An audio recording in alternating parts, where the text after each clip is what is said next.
Bonjour à toutes et tous, vous écoutez First Print, votre podcast comics préféré pour une nouvelle émission de Front Page, qui est votre revue d'actualité spécialisée sur le monde de la bande dessinée américaine et de ses adaptations, qui revient non pas une, non pas deux, mais bien 3 fois par mois. Oui. What? Oui. What? C'est complètement ouf. Et ça va faire 3 ans bientôt qu'on fait ça. C'est fou. Et grâce à vous, n'oublions pas quand même. Grâce à vous. Votre soutien est exceptionnel. Évidemment, on commence par ça, parce que parfois on le fait en début de podcast, comme ça vous pouvez pas le skipper.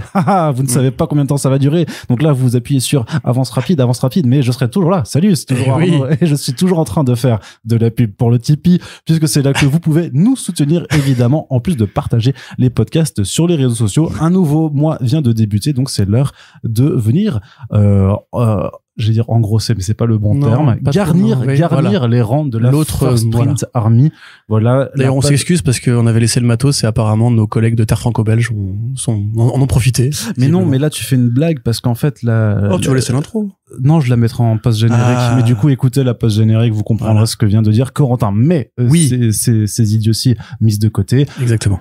Nous pouvons commencer à parler de comics. Et on va commencer avec toi, Corentin, pour la partie comics du côté de la VF avec du Edgar Allan Poe illustré par Corben qui arrive chez Delirium. Enfin, qui est disponible, qui est sorti chez Delirium. C'était vendredi dernier, dans mon souvenir, parce que Delirium font rarement c'est pour ça qu'on parle souvent de leur sortie assez proche.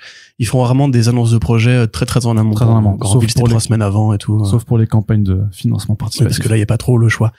Donc en l'occurrence, effectivement, pour celles et ceux qui ne voient pas qui est Richard Corben, donc c'est un grand dessinateur américain, considéré comme l'un des grands réinventeurs du style comics, notamment de l'usage de la couleur, avec un trait assez particulier, assez caricatural, une obsession pour les dames à forte poitrine.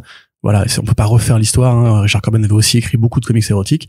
Il a participé au projet Metal Hurlant, plus exactement Heavy Metal avec Moebius et tout, et au projet de film Metal Hurlant d'ailleurs avec le personnage de Den qui est un peu sa grande mascotte à lui, sa projection dans l'inconscient séquentiel. Il a fait beaucoup de choses qu'on avait un peu eu l'occasion de détailler au moment de sa mort parce que malheureusement Corben est mort, et c'est l'un des artistes les mieux représentés aux éditions Delirium puisque tout ce qui n'a pas été récupéré par Delcourt notamment, parce que Delcourt avait été réédité les Hellboy de Corben, parce que Corben a fait beaucoup de Hellboy avec Mignola, notamment toute la partie Hellboy en enfer, et aussi le Crooked Man qui sera bientôt adapté au cinéma. Et chez Dark Horse, il avait aussi justement signé une petite collection de projets, une petite douzaine d'histoires courtes, en fait, adaptées des nouvelles de Edgar Poe. Et pas que des nouvelles d'horreur d'ailleurs, enfin c'est un peu les contes de la folie ordinaire, non, ça c'est Bukowski, n'importe quoi. C'est quoi déjà la traduction en français par Baudelaire, c'était les nouvelles extraordinaires peut-être de Poe, je ne sais pas. Donc voilà, où en fait Edgar Poe, qui est donc l'un des plus grands auteurs d'épouvante et l'un des auteurs pionniers aussi du roman policier, hein, rappelez-vous le Chevalier Dupin, qui était l'ancêtre de Sherlock Holmes, qui a préfiguré de ce que sera plus tard Sherlock Holmes sous Conan Doyle. Il a livré beaucoup de textes, il a parfois été adapté en comics, même assez régulièrement. Corben était un grand amoureux de son travail, et il a donc mélangé son imaginaire, ses influences, ses goûts personnels pour l'horreur un peu dérangeante avec le style de Poe, et ça a donné différents petits numéros qui ont été recomposés ensuite en album, et Delirium avait déjà fait une première version, mais qui là sera augmenté en comprenant tout ce que Corben a fait dans cette bibliographie-là. Donc ça compte par exemple le Corbeau, voilà, que Nevermore, tu vois, tout le monde connaît ça. Le Masque de la Mort Rouge aussi, une des nouvelles préférées de Grant Morrison. Amontillado et le Chevalier Dupin aussi. Donc c'est assez complet si vous aimez Edgar Poe. Encore une fois, je le répète, c'est un style graphique particulier. Là, on est sur le Corben de la fin de carrière, entre guillemets, donc il a pas du tout le coup de crayon qu'il pouvait avoir à une autre époque où il était quand même plus fluide, plus digeste. Là, c'est effectivement des aplats de couleurs assez simples et un trait qui est à la fois fait ricain, mais ricain vraiment à l'ancienne, et aussi un peu européen, parce que c'est des structures assez simples. C'est vraiment pour l'atmosphère, pour le découpage, pour l'expressivité qu'il faut lire ça, parce que beaucoup de gens, moi, à chaque fois que je parle de Corben, me disent ouais, mais c'est particulier quand même graphiquement et tout. Il faut rentrer dans ce monde-là, cette esthétique-là. Et une fois qu'on rentre dedans, on voit à quel point c'est fin et technique. Mais de premier abord, effectivement, ça peut passer pour un peu, voilà, si vous préférez les comics de Jim Lee, c'est pas du tout un équivalent. Donc ça ressort là, c'est ressorti effectivement. Encore une fois, Delirium qui avait déjà fait Monde Mutant, pour le coup une super BD qui est très belle, hein. Il faut vraiment lire Monde Mutant. Murky World aussi, avec un partenariat avec la fille de Corben, qui avait été fait quelques mois avant sa mort. C'était un projet qui était vraiment d'ailleurs sorti en premier en France, parce que Delirium aime vraiment le travail de Corben et a vraiment fait des trucs particulièrement soignés pour sa biblio, et aussi plus récemment Bloodstar, un merveilleux roman graphique adapté d'une nouvelle, encore une fois, cette fois de Robert E. Howard, qui avait été refaite en noir et blanc par José Villarrubia, qui a vraiment refait un travail de planche exceptionnel.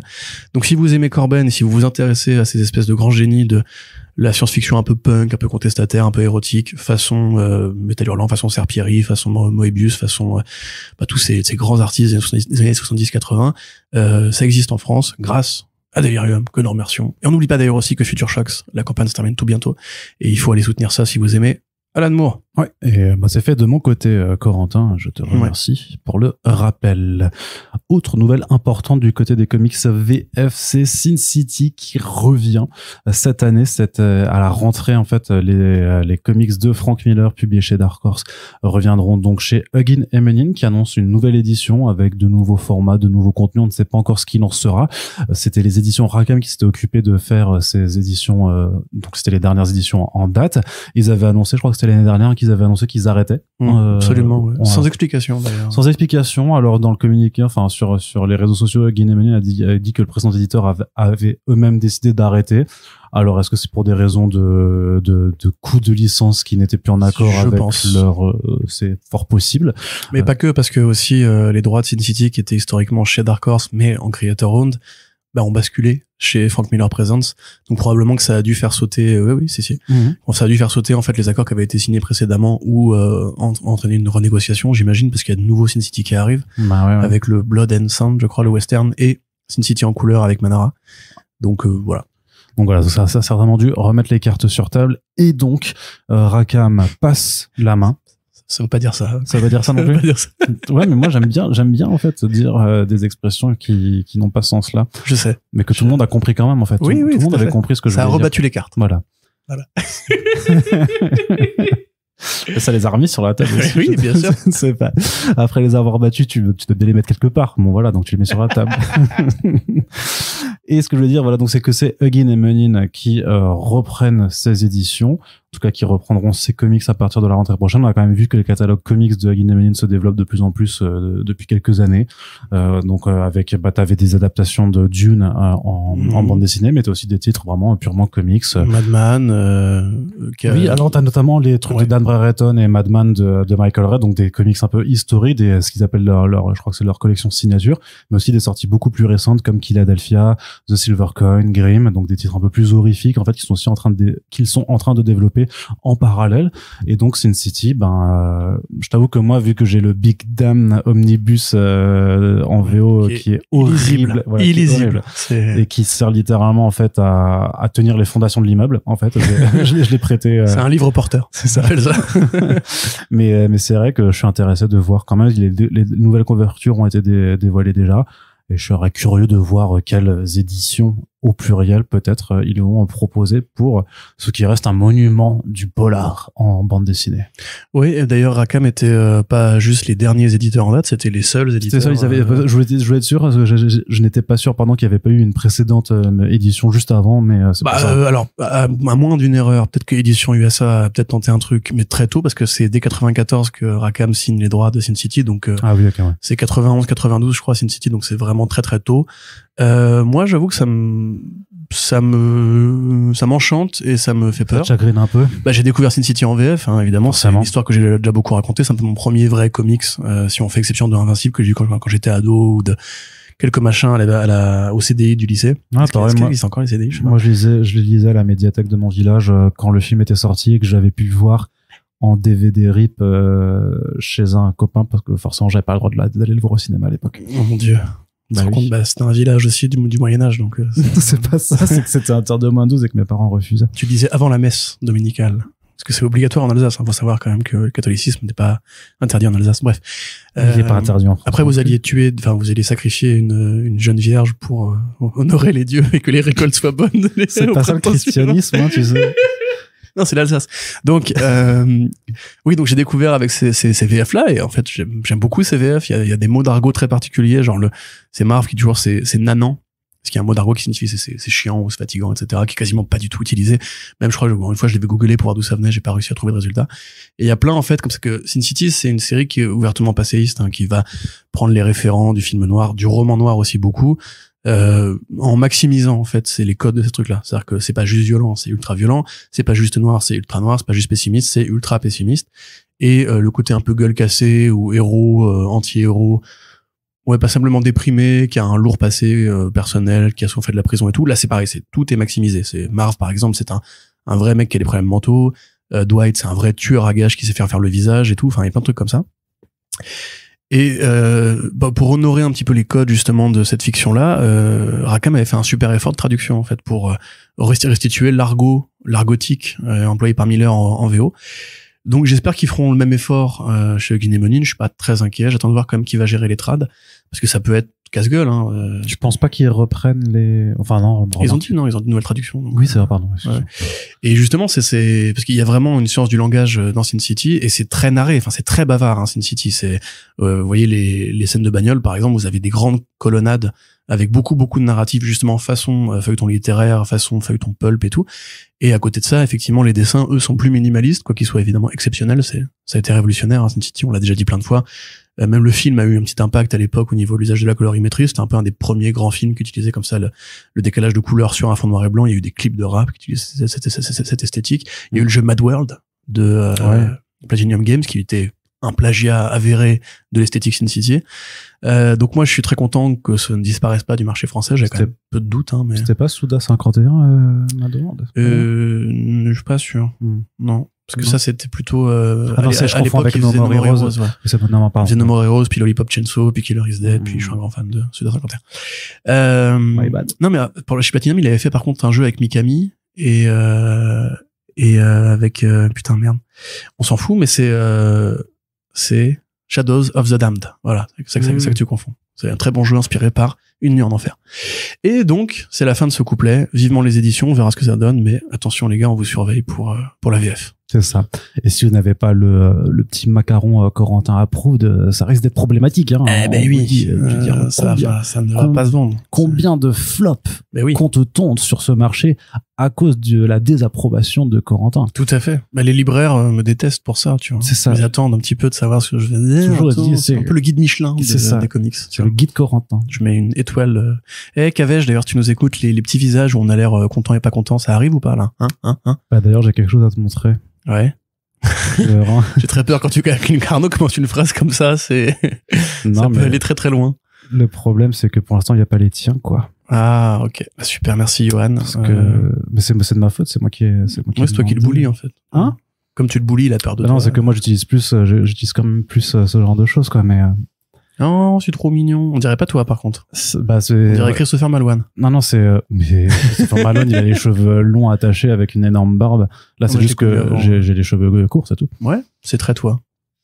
Mais voilà. Voilà. Donc, je vais montrer des petites têtes de lui qui font différentes expressions. Voilà, que vous pourrez retrouver bientôt sur les réseaux sociaux pour accompagner mon thread de lecture. Ah, là, c'est toi, là. Voilà, c'est bien tes cheveux, en plus. Voilà. Bref, ça arrive donc tout bientôt et j'imagine que si ça marche bien, c'est très radiophonique, tu auras les tiens. Et qui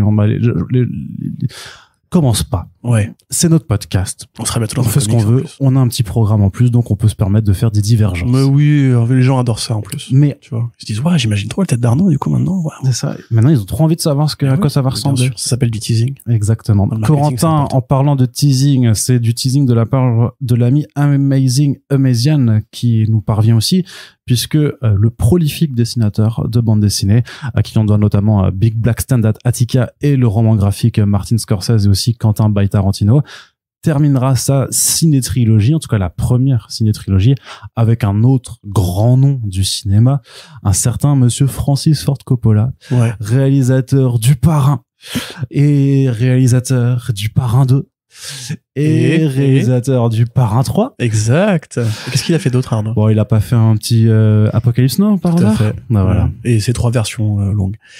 Et puis encore un, allez, un petit. Oh. Un que tu connais, avec un vampire. Ah oui, Dracula. Oui, voilà. Pas mal, t'es fort. Et adapté par Mignola encore. Je suis vraiment très très cinéphile. Oui, je sais bien. Donc Arnaud, en fait, n'a pas beaucoup vu de films de Francis Ford Coppola. J'en ai vu aucun. T'as pas vu Dracula de Coppola? Non. Mais non, tu rigoles? Non, je rigole pas. T'as pas vu Twixt? Non. Toi, fan d'horreur? Oui, okay, voilà. Alors, shame et Arnaud dans les commentaires. Ce sera pas la première fois sur le ciné, hein, purée. Mais ouais, donc Francis Ford Coppola, alors Faut-il le décrire? Bah, du coup, Arnaud est là, donc il faut le décrire. C'est qui, Francis Ford Coppola? Donc Coppola, évidemment, c'est un grand metteur en scène, un grand réalisateur, un grand scénariste américain, né comme Scorsese de grands-parents italiens, donc des grands-parents qui ont immigré vers les États-Unis, donc il a grandi dans une culture italophone. Arnaud, tu peux faire un petit maquet? Italophone, maquet. Voilà, merci, c'est la caution. Nous sommes validés par l'Italie. Tout à fait. C'est-à-dire que c'est la culture de la famille. Et là, on est invalidé par l'Italie en une seconde. J'ai le droit, j'ai les racines. Oui, racines. Et c'est que Francis et Martine, ils étaient bons copains. Et ils ont fait des... C'est ma faute. C'est ma faute, je l'ai incité. Ils ont fait les films ensemble. Eh oui. Et Maquet, c'est des bons, molto bene, les films. Hein. Donc, il a commencé un petit peu avant la génération qu'on va appeler le nouvel Hollywood, c'est-à-dire qu'il commence en 63 avec Demon Chatress, qui est un remake de Psycho, je crois. Quasiment plan par plan, dans mon souvenir. Il fait différents projets de films, de scénarios, et effectivement, après avoir été repéré, il va commencer à monter les échelles d'Hollywood en faisant le premier film Le Parrain, très très grand succès critique et aussi succès commercial à l'époque, qui obtient des tonnes de prix. Une suite est mise en route, ce qui devait être une sorte de duologie finalement. Les studios vont beaucoup le presser pour faire une suite, un peu comme en comics ça arrive parfois. Et lui, ruiné et sur le point de déposer la banqueroute parce qu'il avait investi de son propre argent pour faire des films qui n'ont pas marché, malheureusement. Il accepte finalement de revenir. Il fait Le Parrain 3, qui a été remis récemment en version Director's Cut. Il a aussi fait effectivement Apocalypse Now, immense tournage, immense projet de cinéma, film culte que vous devez de voir et de revoir dans toutes les versions, et le documentaire Heart of Darkness aussi, qui est merveilleux, et que tu vas kiffer en plus ça pour le coup, parce que c'est vraiment au niveau film de fou, c'est incroyable. Il a fait donc Dracula, effectivement. Il a fait plus récemment Twixt, Tetro, Twixt, et là il prépare Megalopolis. C'est le père de Sofia Coppola, c'est l'oncle de Gia Coppola, c'est l'oncle aussi de Nicolas Cage. Le saviez-vous, le vrai nom de Nicolas Cage, c'est Coppola. Et oui, mais comme il voulait pas percer sur son nom, il a décidé de prendre Cage. Voilà. Et donc, quelle famille de cinéma incroyable. Et c'est aussi, je crois, le fils d'un compositeur, Carmine Coppola, qui a travaillé en partie sur l'orchestration de la musique du Parrain. Mais oui, Carmine. Avec Nino Rota. Ouais. Carmine. Et le cousin Carmine de la famille. Ça va être très très long. Donc on sait effectivement l'amour que Améziane a pour cette génération de cinéastes. Il nous l'avait de toute façon déjà dit. Après avoir fait Scorsese, c'était logique qu'il fasse Coppola. Donc ça s'appellera Don Coppola par Améziane. Ça va raconter effectivement la vie de ce grand metteur en scène, avec toujours pareil la mise en abîme du personnage, de l'homme, avec une vraie biographie dessinée comme ses œuvres. Donc voilà, c'est un artiste très complet, Améziane, artiste beaucoup en numérique, qui utilise effectivement pas mal de référents, d'aplats, d'inserts, etc., qui sont super bien rendus. Comme tu l'as dit, c'est la fin de la première trilogie, mais une deuxième a priori, parce que Le Rocher les éditions du Rocher qui éditent cette trilogie ont l'air assez contents. Il nous avait murmuré quelques noms un peu moins connus. Oui, parce qu'il faut dire que Scorsese, Tarantino, Coppola, c'est un peu le bingo de la hashtag cinéphilie. Je suis cinéphile, j'ai vu tous les Tarantino. Je suis cinéphile, j'adore Shining et Fight Club, tu vois. Voilà. Donc c'est très, très bon film, hein, mais il y a c'est qu'il y a d'autres réalisateurs et réalisatrices qui existent, et ça pourrait être intéressant d'avoir une seconde trilogie sur quelque chose de plus underground. C'est ça. Ou même plus connu, enfin moins connu, mais quand même connu dans le. Tu vois, si vous pensez par exemple au mentor de Scorsese qui lui avait un peu appris la mise en scène et qui l'avait beaucoup orienté au début de sa carrière.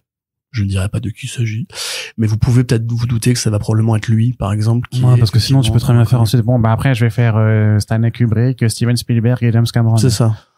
Oui, il y en a bien qui font des bouquins sur Michael Bay, tu sais. Ouais, justement, c'est pas si souvent. Non, mais ce serait intéressant en plus. Mais voilà, donc effectivement, c'est assez connu à ses côtés. Mais justement, je pense que c'est bien parce que petit à petit, il commence à se faire repérer par les communautés cinéphiles qui du coup veulent aussi de la BD un peu dans ce style-là. Et en vrai, il y a même des réals qui sont un poil moins connus, mais qui sont quand même assez connus, genre Michael Cimino, par exemple.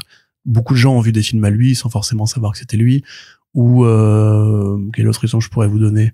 Richard Donner, par exemple, tu vois. Richard Donner, il est connu. Mais par exemple, à part les Superman et L'Arme Fatale, et les Goonies, il y a beaucoup de gens qui voient pas après le reste de son spectre filmographique. Donc il y a plein de profils intéressants à étudier. Moi, Améziane, c'est un mec que j'aime beaucoup.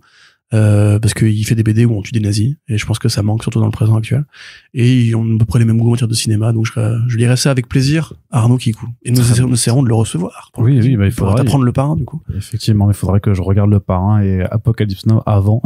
Si t'as 12 heures devant toi, c'est pas mal. Parce que tous ces films font 3 heures, par contre. Oui, non, mais ça, c'est pas un souci. J'ai vu Bowie the Fred. Je ne suis Fred de plus rien après cette expérience cinématographique. Corentin, du côté de la VF encore, le Batman bimestriel de Urban Comics, c'est définitivement fini. D'ailleurs, même à l'heure où on enregistre ce podcast, le titre n'est officiellement pas encore sorti, parce que ça arrive ce vendredi 12 mai, donc aujourd'hui à l'heure où on met le podcast en ligne. Et donc, dedans, il y a un édito pour expliquer que l'aventure kiosque, en tout cas, même si Urban avait déjà quitté les kiosques depuis quelque temps avec ce Batman bimestriel qui est devenu ensuite le Batman bimestriel Infinite, là c'est vraiment la fin de la publication au format comics classique, un peu tel qu'on en avait l'habitude en France depuis les années 40 et 60 avec les éditions Lug, puis avec les mensuels de Panini qui ont disparu eux aussi des kiosques depuis maintenant quelques temps, c'est-à-dire retrouver des numéros de séries différentes en fait compilés dans un seul fascicule. C'est ça. Moi, franchement, je sais qu'on a déjà eu ce débat plein de fois dans ce podcast où tu disais c'est la fin. Je me demande s'il y avait pas un pari kebab sur le fait que en 2023, 2024, il y aurait vraiment plus d'offres kiosques, en tout cas modernes, puisque il reste toujours du kiosque techniquement avec Panini, puisque en fait eux ils font des rééditions. Mais à quoi tu te raccroches là? Bah, c'est un autre format, mais c'est juste que factuellement il y a des kiosques. Et d'ailleurs les kiosques modernes, les séries qui sortaient. Oui, non, par contre en moderne, voilà, pour le moderne, ça n'existe plus. Il y a encore quelques magazines qui font de la prépublication de BD au sens plus large, mais c'est vrai que pour les comics, il y a plus vraiment ça. Parce que l'autre jour, j'étais en train d'attendre le RER et il y avait un kiosque à côté. Oh, et là, qu'est-ce que je vois? Et je vois un monsieur, somme toute sûrement de notre âge, qui regarde et il y avait justement le Mighty Marvel Spider-Man qu'ils éditent là, où ils réimpriment la série Amazing Spider-Man depuis ses débuts. Et là, je le vois. Et il le prend. Et je vois qu'il ouvre et qu'il feuillette le sommaire. Et là, quelle ne fut pas mon idée d'aller m'approcher de lui de façon super bizarre et de lui faire « Eh, tu sais, c'est moi qui ai écrit l'édito dans le sommaire. » Sérieux? Non, je l'ai pas fait. J'ai eu peur. J'en vois le melon. Tu sais, le truc. C'est moi, regarde. T'as vu, il y a écrit Arnaud D. C'est moi. Et après, j'aurais fait, si tu veux, si tu l'achètes, je te le signe. Oh, putain. En plus, ça t'en aurait été capable. Bah non, parce que c'est pas du creator own, donc c'est pas. Donc il l'a feuilleté, après il l'a reposé, il a acheté un truc plus intéressant. Non, il a juste rien acheté parce que clairement, il était là juste là pour faire du légifère. Après, c'est en train de crever. Voilà. C'est horrible, hein. Moi, les kiosques en comics particulièrement, non, mais, l'état de la presse papier en général, et c'est valable pour les kiosques comics, c'est valable pour les magazines, c'est valable pour plein de trucs. Bah, pour beaucoup de la presse spécialisée, de façon générale. On pourrait parler de revues corrigées aussi, faire plein de trucs comme ça, tu vois, des initiatives intéressantes. Oui, tu vois tellement de magazines, mais de qualité aussi, mais qui passent aussi maintenant par les financements participatifs systématiquement, en fait, sous prétexte d'imprimer une version carton ou collector un peu comme Atom ou comme Mad Movies peut le faire sur leur hors-série. En fait, c'est aussi de quoi juste avoir la trésorerie pour un peu tenir les reins sur leur sortie régulière. Tenir les reins, non. Ça marche pas. Avoir les reins solides. Avoir les reins solides. Non, mais il en fait de plus en plus à chaque podcast, c'est taré. Donc ouais, après, voilà, moi, je suis pas du tout étonné par la disparition du kiosque. Ça fait littéralement depuis qu'on a commencé à faire des podcasts, toi et moi, sur le Comics Blog à l'époque, que je prophétisais, quel expert incroyable de dire que le marché de la presse allait finir par crever parce qu'il n'y a pas de renouvellement générationnel. C'est que même une horloge cassée donne toujours 2 fois l'heure juste. Oui, c'est vrai qu'en plus je perds tellement souvent les paris kebab, Arnaud, attention. Mais non, du coup, je comprends pour les lecteurs lectrices qui étaient attachés à ce format-là, ce soit dommage. Après, honnêtement, pour le Batman bimestriel, le fait est, c'est que la moitié du sommaire, donc c'était les séries Batman, les détectives comics, ils avaient, je sais pas combien de mois de retard sur les publications librairies, donc c'était déjà limite, c'est pour ça que c'était limite extraordinaire que ça ait pu durer avec ce décalage à l'inverse de ce qu'on a d'habitude pendant quand même 1 an ou 2. Donc, puis t'as peut-être aussi des économies d'échelle, je veux dire, s'il y a une crise des matières premières et que chaque bouquin est plus risqué, là, dans la mesure où le marché, la somme de consommateurs de ce genre de format-là s'érodait, c'est assez naturel que ça finisse par aller au charbon, quoi. Donc, pas aller au charbon, du coup, ça allait à la poubelle. Tu vois. Ouais. Même c'est ta faute, là, c'est un hommage que je te rendais. Donc, moi, non, voilà, je vais répéter les arguments habituels. On est un pays qui préfère la librairie, on est un pays qui préfère les beaux albums. À chaque fois qu'on a un auteur américain, il nous dit, ouais, les éditions françaises, c'est vachement cool. J'ai découvert la BD en arrivant. Bah, franchement, j'étais super fier, etc. Ce que nous a dit Jacob Phillips, ce que nous ont dit Mark Waid, Ramvé et Mike Perkins. Et effectivement, je pense qu'il faut être fier de ça. Il faut cultiver justement le fait qu'on soit un pays qui fasse de belles éditions. Le kiosque, c'est un format magazine, donc mécaniquement, dans la mesure où il y a de moins en moins de consommateurs de magazines, et même la survivance du MOOC, je commence un peu à en douter, parce que cette espèce de format hybride concerne une partie, à mon avis, une démographie très particulière de lecteurs qui sont justement, comme tu dis, dans notre tranche d'âge, qui ont un certain pouvoir d'achat, qui sont passionnés par certaines cultures. C'est pas du tout grand public, c'est pas du tout aussi grand public que de passer devant un rayon BD à Cultura ou à la Fnac avec tes gamins, et le gamin qui te tire la jambe et qui te dit je veux tel BD, etc. Tu vois, donc à mon sens c'était naturel, c'est normal, et c'est pas grave, dans le sens où en fait le produit qui nous reste est quand même plus avantageux au niveau quantité-prix, et plus avantageux que les offres américaines aussi au niveau quantité-prix. Donc pour moi c'est pas, je m'en remettrais, quoi. Je suis désolé pour celles et ceux qui y tenaient, mais personnellement je trouve ça naturel. Non, t'as pas forcément grandi avec ça, on va dire. C'est pas quelque chose avec lequel t'as vécu, et pas forcément quelque chose qui a été attaché, mais quand tu regardes, c'est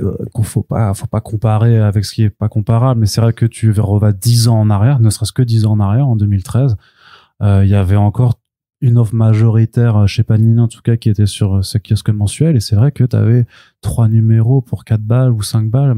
C'était vraiment, tu vois bien que pour les gens qui étaient là-dedans depuis quelques années et qui ont vécu les 10 dernières années passées, c'est devenu il y a eu un vrai changement de paradigme, et pour leur portefeuille aussi.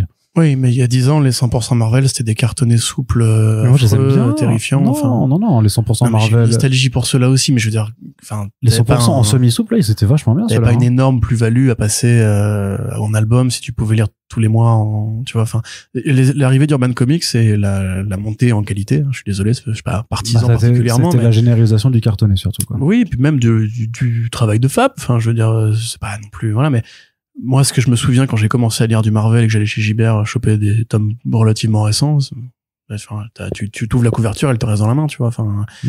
Après, c'était de l'occasion, évidemment. Mais je pense qu'il y a aussi une élévation de la qualité générale, une élévation de la fab, une élévation de plein de trucs, et puis aussi un lectorat qui s'est cimenté, tu vois. Après, ou gentrifié, mais parce qu'on t'opposera aussi la qualité de la fab à l'accessibilité.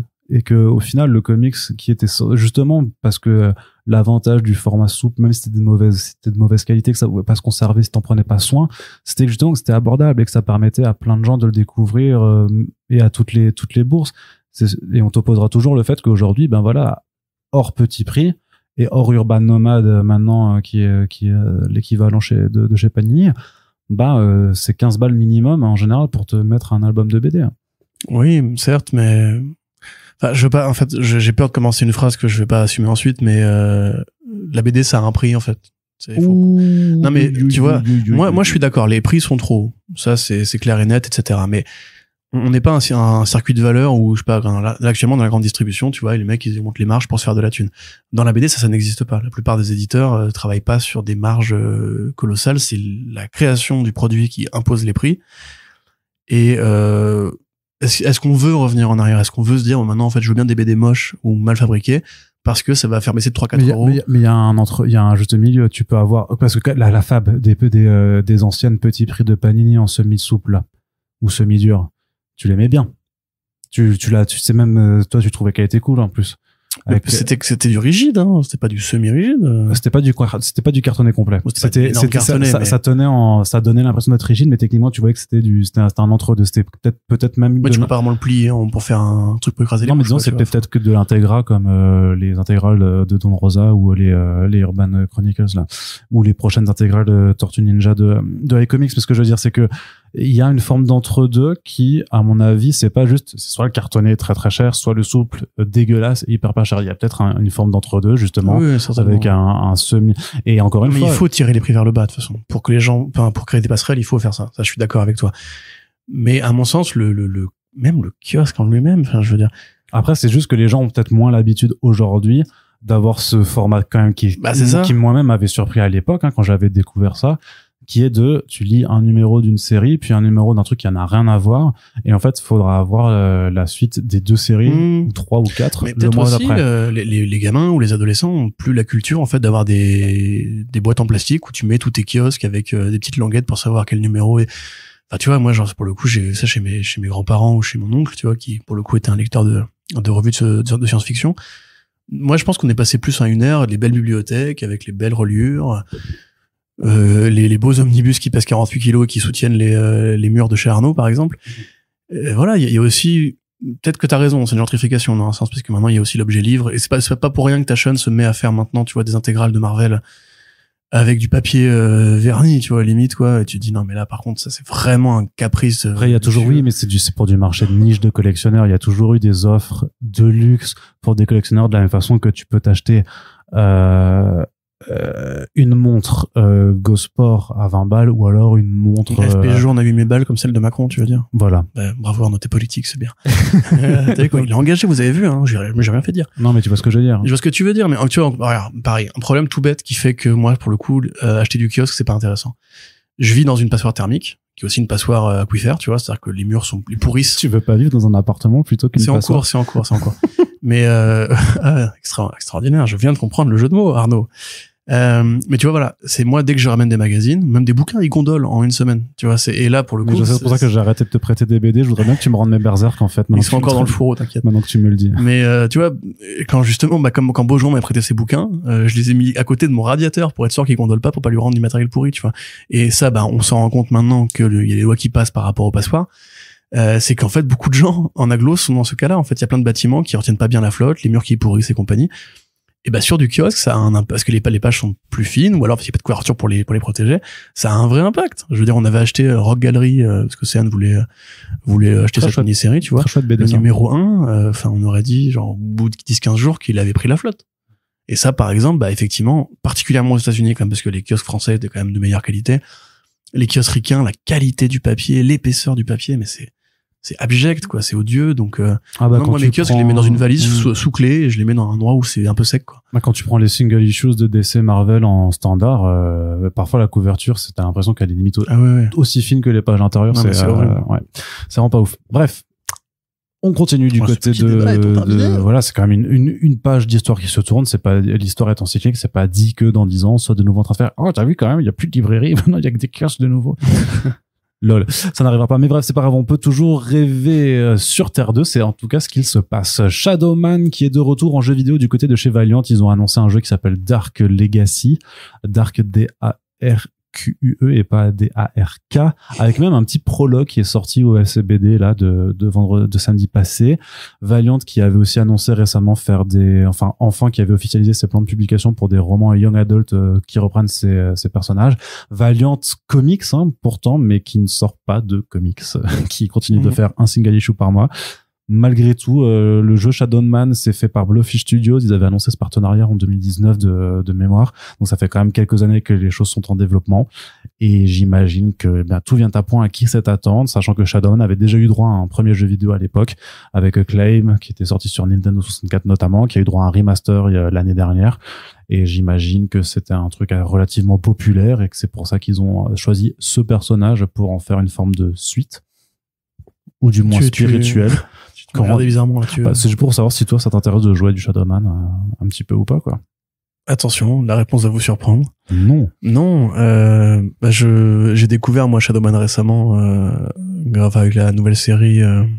C'est John Davison ou pas d'ailleurs? De Cullen Bunn et John Davison sur le premier arc. Après, c'est ça. Et du coup j'ai redécouvert rétroactivement le travail de Garcenis parce que je me dois de lire tout ce que fait Garcenis. J'ai signé un contrat avec Satan qui m'oblige à faire ça. Donc je sais pas pourquoi. Et donc du coup voilà, c'est sympathique, mais moi personnellement j'ai pas non plus une énorme compte. Enfin c'est Constantine dans le monde du voodoo, quoi. Donc c'est pas non plus un truc qui va me faire décoller de ma chaise. Accessoirement je suis pas un gros joueur de jeux vidéo, donc la question est forcément un peu biaisée.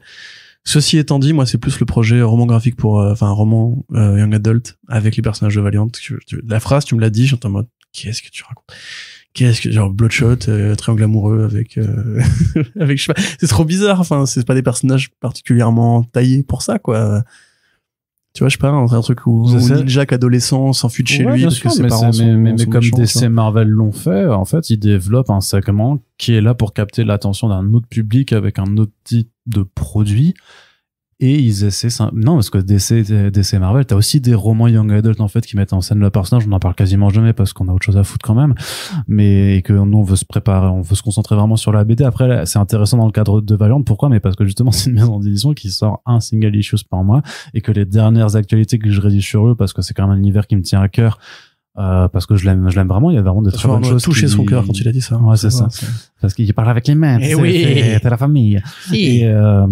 Et voilà, donc ça m'intéresse quand même de suivre ces développements. Enfin, c'est maigre développement, et ce qui me rend ouf, c'est de les voir donc annoncer justement des développements, mais juste pas plus que ils avaient fait les NFT ou... un fascicule. Ça s'est cassé la gueule, ouais. Okay. Comme tous les NFT, hein. Mais ils sortent toujours pas plus qu'un single issue par mois, et je trouve ça quand même ouf. C'est vrai. Bientôt, ils feront des comics avec des IA pour économiser sur la masse. Non, mais ils sont pas comme ça. Ils feront du webtoon. Non, le prochain filon. Oui, mais après, va durer 1 an et demi. Oui, mais après Webtoon, faut payer les gens aussi pour en faire. Donc, si c'est un problème financier, je sais pas, s'ils ont pas les sous pour payer des gens à faire des comics, ils en auront pas pour faire des Webtoons non plus, hein. Faire des podcasts narratifs. Ah, oui, pourquoi pas. Tu vois, enfin, tous les créneaux un peu genre de croutonnard, ils vont tout faire. Je veux dire, les comics, ils arrivent quand? Ils arrivent pas. Ils arrivent pas. Par contre, il y a un comics qui arrive, c'est Dan Panosian qui revient à l'univers de Lewis Carroll avec Alice Never After. Il y avait déjà eu un premier Alice Ever After de mémoire. Et donc là, il y a un N en plus. Et oui, et ça change tout.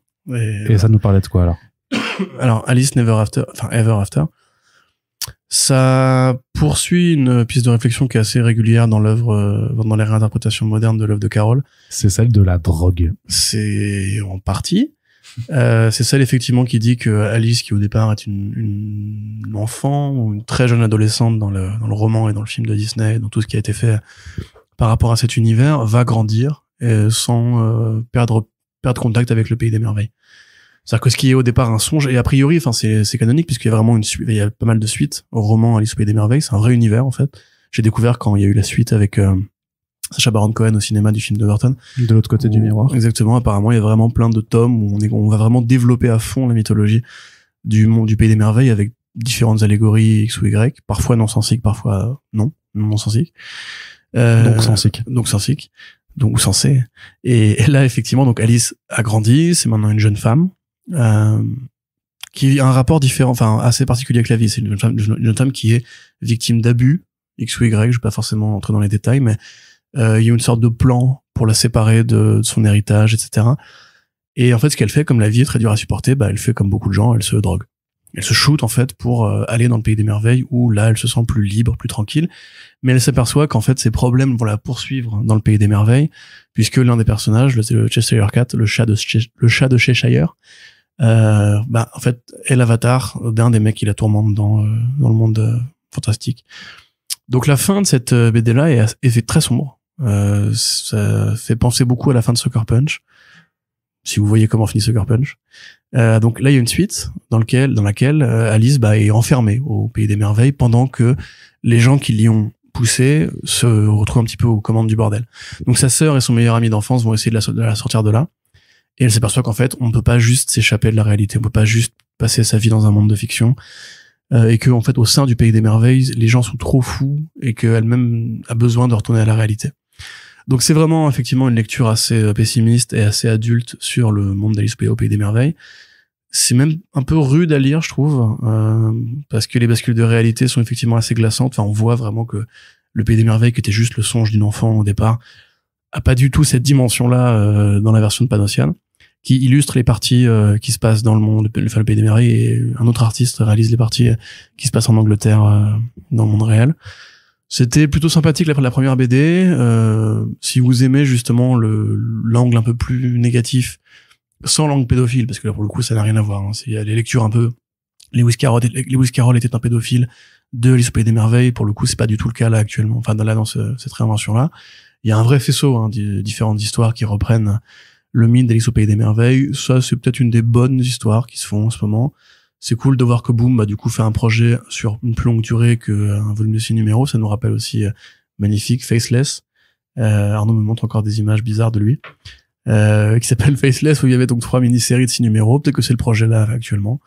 On verra bien. j'ai envie de dire. Et ça arrive. Ça t'intéresse, Arnaud? De ouf, de ouf. Mais faut que je rattrape mon retard parce que le premier titre, je me rappelle que j'avais lu le premier numéro, j'ai pas poursuivi. Faudrait que je rattrape mon retard là-dessus parce que j'adore l'univers d'Alice et j'avais beaucoup aimé les jeux de McGee. American McGee, ouais. Alice Alice Darkness, c'est ça? Non, Madness. Alice Madness, ouais. Et notamment le deuxième que j'avais pu faire à l'époque sur PS3 et en fait le troisième a été annulé, ils le feront pas finalement. Donc je suis un petit peu triste. Madness Return, c'était Alice Madness Return, c'était trop bien. En mode un peu God of War mais dans l'univers torturé du Wonderland. Non, c'était vraiment très cool. Donc rien à voir, mais Orson Welles, lui aussi, qui devient un personnage de pop culture encore plus qu'il ne l'était déjà, le célèbre réalisateur du meilleur film de tous les temps. Que tu as vu. Que j'ai vu. 20 fois dans toutes les langues. Oui. C'est ça. La version uruguayenne n'est pas incroyable d'ailleurs. Ouais, je trouve que les doubleurs, tu sens qu'ils sont pas trop dedans. Mais donc de Citizen Kane sera le héros de comics dans lequel il va affronter des extraterrestres. Qu'est-ce qu'il a fait d'autre, Orson Welles, Arnaud? J'en sais rien. J'aime bien faire chier, Arnaud. Ouais, alors effectivement, ça se base sur une anecdote qui est très connue et qui aussi fait partie un petit peu de la légende Orson Welles. Orson Welles, c'est un comédien au départ, enfin c'est un comédien réalisateur qui généralement se donne la vedette dans ses propres films, qui a adapté, alors c'était Othello je crois, qui a fait Le Troisième Homme, qui a fait Le Procès de Franz Kafka, adaptation extraordinaire du roman de Kafka, et qui a fait donc évidemment Citizen Kane, qui est considéré comme un produit révolutionnaire dans son usage de la narration, de la caméra, de la technique, qui a inspiré des tonnes d'œuvres ensuite, jusqu'à David Fincher avec Mank. Et aussi Carmine Velvet Carmine, un film de Todd Haynes avec David Bowie dedans, qui est incroyable. Enfin, pas vraiment, mais vous verrez si vous le regardez. Donc, effectivement, quand il était animateur radio dans une émission de science-fiction, le petit théâtre de la science-fiction, comme dans Retour vers le futur, Orson Welles avait en fait adapté la nouvelle La Guerre des mondes de H.G. Wells, donc La Guerre des mondes que vous connaissez très bien, voilà, qui a pareillement inspiré Independence Day, La Mars Attacks, le film de Spielberg, voilà, et La Ligue Gentleman Extraordinaire, tome 2, qui donc va raconter en fait un petit peu l'invasion des Martiens sur Terre comme si c'était réel, comme si c'était un bulletin d'infos. Et il va décrire un petit peu où sont les Martiens, ce qu'ils sont en train de faire, etc. Sauf qu'à l'époque où la radio était encore un mouvement, enfin un phénomène assez jeune, hein, les gens n'avaient pas la télé, le rapport à la fiction était très différent. Et donc les gens vont croire que c'est réaliste. Enfin, que les gens qui écoutent l'émission croient que c'est réaliste, que vraiment les Martiens sont en train d'attaquer, ce qui va causer des mouvements de panique et des mouvements de foule, sur lequel la radio qui diffusait va évidemment profiter pour capitaliser, dire que waouh, mon Dieu, c'était vraiment un grand mouvement de panique, alors qu'a priori l'émission n'était pas non plus écoutée par des milliards d'individus. Et Wells va être interrogé par des journalistes qui vont lui demander pourquoi il a pété un câble comme ça et tout. Mais il dit mais non, c'était une expérience, c'était une façon de faire et tout. Et donc, le fait qu'il soit l'un des premiers êtres humains à avoir réussi à faire croire vraiment à une invasion extraterrestre à pas mal de gens, ça effectivement participe de la légende du personnage. Donc Orson Welles, qui est un acteur très charismatique, qui avait une voix exceptionnelle, qui a été joué par Vincent D'Onofrio dans le film Ed Wood de Tim Burton d'ailleurs, pour l'anecdote, et qui est réapparu d'ailleurs dans le film Mank, parce que c'est aussi un caractère-acteur, tu vois, c'est un petit peu comme on a beaucoup vu Hitchcock être utilisé comme pour ses personnages, tu vois, quand il apparaissait devant la caméra et qui décrivait son film et tout. Wells, c'est pareil, c'est un petit peu ce côté le réalisateur personnage qui a inspiré effectivement beaucoup d'hommages, de références dans Le Grand Détournement. Voilà, c'est pas mal, hein, c'est français. Tu vois cette scène dans Le Grand Détournement? Je l'ai pas vu, mais je vois ce que c'est. Ouais. Et voilà, c'est effectivement une façon intéressante de lui rendre hommage. Alors il y a un mouvement aussi des comics avec des vraies personnes. Il y a Sarah Palin dans le monde de steampunk, par exemple, chez Zenescope. C'est nul. Il y a beaucoup de BD avec Obama, d'ailleurs. Il y a une BD Obama avec H de puis Army of Darkness. Il y avait la Space Army de Trump, un truc comme ça. Ouais, tout à fait. Il y a des comics avec Einstein, il y a des comics avec le groupe Kiss, qui vivent des folles aventures. Ça, par contre, ouais, c'est une vraie licence. Oui, c'est pas juste un happening, mais c'est, ouais. Ouais, tout à fait. Et donc là, c'est un peu la même sauce, quoi. Si on prend un personnage de la vie réelle et on le développe dans un contexte de science-fiction qui va donc être, et si en fait Orson Welles avait vraiment décrit l'invasion des Martiens, sauf que les Martiens l'auraient fait taire, entre guillemets, pas les Martiens, pardon, mais l'agence qui était au courant à la Men in Black que les Martiens allaient attaquer lui aurait dit non, on dit que c'est de la fiction, par contre tu nous rejoins, on te file un pistolet laser et tu vas nous aider à défendre la Terre des invasions extraterrestres. Moi ça me fait marrer. Voilà, donc c'est effectivement assez marrant. Ça tombe chez Scout Comics. Une maison d'édition dont on parle très peu dans ces podcasts. Ouais, il y a Comics Initiative qui en fait quelques-uns de temps à autre, mais c'est vrai que c'est une maison d'édition qui est pas énormément exportée en VF pour l'instant. Ouais, et ça a l'air absurdement sympathique. Ouais, clairement. Donc on essaiera quand même d'y jeter un coup d'œil et quand ça arrivera d'ici l'été prochain. Et on termine D'ici là, Arnaud aura vu tous les films d'Orson Welles. Tout à fait, mais aussi tous ceux de Coppola en plus. Clairement, on va pouvoir se faire des vrais hashtags cinéphilie entre nous. Et on va terminer du côté de DC Comics avec une unique annonce, c'est la poursuite de la bannière New Golden Age, donc qui s'intéresse aux héros de la Justice Society of America, notamment les héros vraiment des années 40 du fameux Golden Age des comics, avec 3 mini-séries qui arrivent après la conclusion de la mini-série sur Stargirl pilotée par Geoff Johns. En fait, il confie les clés de d'autres personnages emblématiques de la JSA à des équipes créatives différentes, sachant que normalement les retombées de ce qui se passe dans ces mini-séries seront aussi importantes pour le nouveau titre JSA que Geoff Johns écrit en ce moment. On vous rappelle d'ailleurs que Geoff Johns a participé à un podcast avec nous cette année et qui devrait d'ailleurs normalement revenir un petit peu plus tard si tout se passe bien. Donc n'hésitez pas à écouter le Super Friends intégralement doublé et je l'ai déjà fait je crois comme annonce, mais oui, les versions en VO, full VO arriveront aussi tout bientôt. Laissez-moi juste le temps de les mettre en ligne et de laisser aussi les gens profiter des versos pour lesquels on nous a demandé de faire du travail dessus avant de vous mettre les enregistrements audio sans montage. Je sais pas, faut que je l'appelle genre First Print Unplugged ou un truc comme ça, tu sais, pour faire les trucs vraiment backstage, voilà. Snyder Cut. Non, ça c'est nul. Ça marchera mieux. Oui, ça marche pas les podcasts en VO, ça marche pas, c'est très bien. Ça marche moins bien forcément, mais parce qu'il y a moins de gens anglophones, c'est normal. C'est les réalités du métier. C'est normal. Pardon. Oui. Donc il y aura Alan Scott The Green Lantern par Tim Sheridan et Cian Tormey. Il y aura Jay Garrick The Flash par Jeremy Adams et Diego Olortegui. Et ensuite Wesley Dodds The Sandman de Rob Venditti et Riley Rossmo, qui est personnellement celui qui m'intéresse le plus au vu de l'équipe créatrice, parce que Riley Rossmo, je fais partie de ces rares défenseurs en France, et en tout cas j'adore vraiment son style et son découpage. Tout à fait. Mais que c'est Wesley Dodds, c'est un très bon personnage. Et Wesley Dodds, c'est le Sandman original. Oui, mais le Sandman du Mystery Theater. Voilà, avec sa dégaine de masque à gaz, pistolet endormissant, chapeau. C'est ça, de flic de polar, enfin tiré vraiment d'un film noir. Et merveilleux personnage.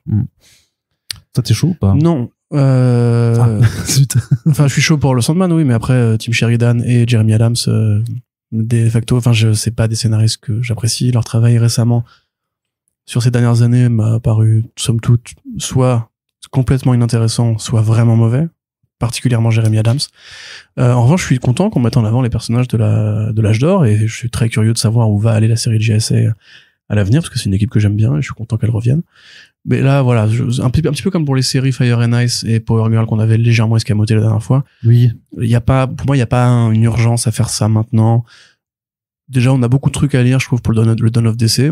Des belles annonces, dans l'ensemble. Tout ne pouvait pas être bon. C'est normal. Enfin, tout ne pouvait pas être aussi excitant que The Flash par Cy Spurrier, tu vois. Ou Shazam par Mark Waid. Donc voilà, là, c'est un petit peu pour moi le bas de catalogue. Et pas le back catalogue. Le bas de catalogue du relaunch. Je pense pas que ça va forcément beaucoup Après ça, c'est vraiment une bannière New Golden Age, donc techniquement c'est parce qu'en plus dans les histoires, j'ai envie de dire que Geoff Johns continue de poursuivre en fait sa JSA un petit peu à part de tout ce qui est Dawn of DC, et sur les 3 mini-séries annoncées, il y en a 2 qui se situent littéralement dans le passé. Hein, donc, ça peut être sympa. Riley Rossmo qui fait justement le New York des années 30-40, ça peut être sympa. Carrément cool. Non, c'est pour ça. Mais on y jettera un coup d'œil de toute façon avec curiosité, puisque c'est ce qui nous anime de toute façon, même si c'est un vilain défaut. Eh bien, nous sommes pleins de défauts.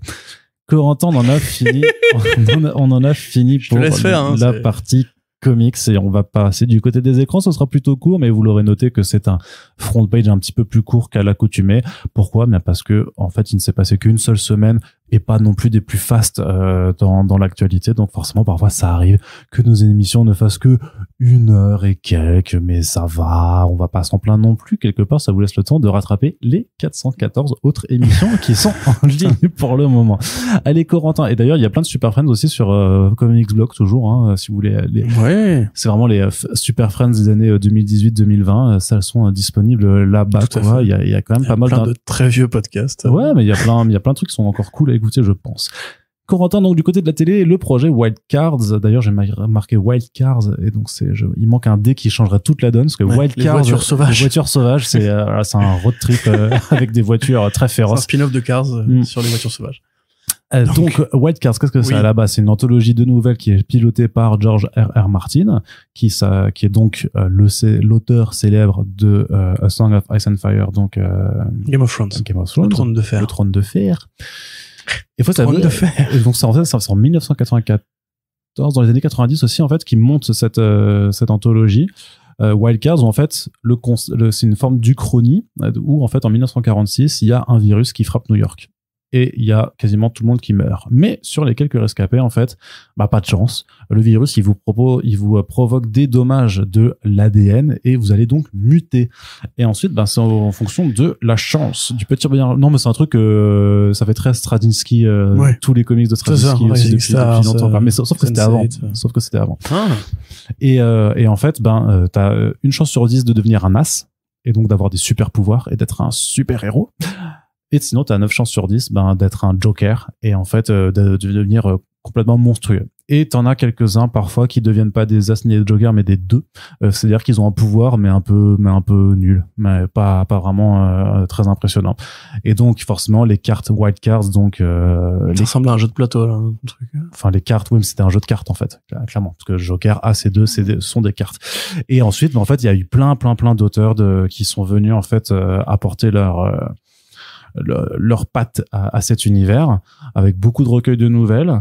Et en fait, on en avait parlé il y a pas si longtemps que ça, puisque ça a été déjà adapté une première fois en comics justement lors de la première parution des volumes, et Marvel en fait on a réédité une nouvelle adaptation qui doit vraiment reprendre en fait les bouquins. Et alors on se disait que peut-être c'était lié au fait que depuis 2014 en fait il y avait un projet d'adaptation qui était piloté par Universal, sauf que Universal à la base il l'avait fait vraiment, c'était chez Universal Cable Production à l'époque, donc il y a 10 ans.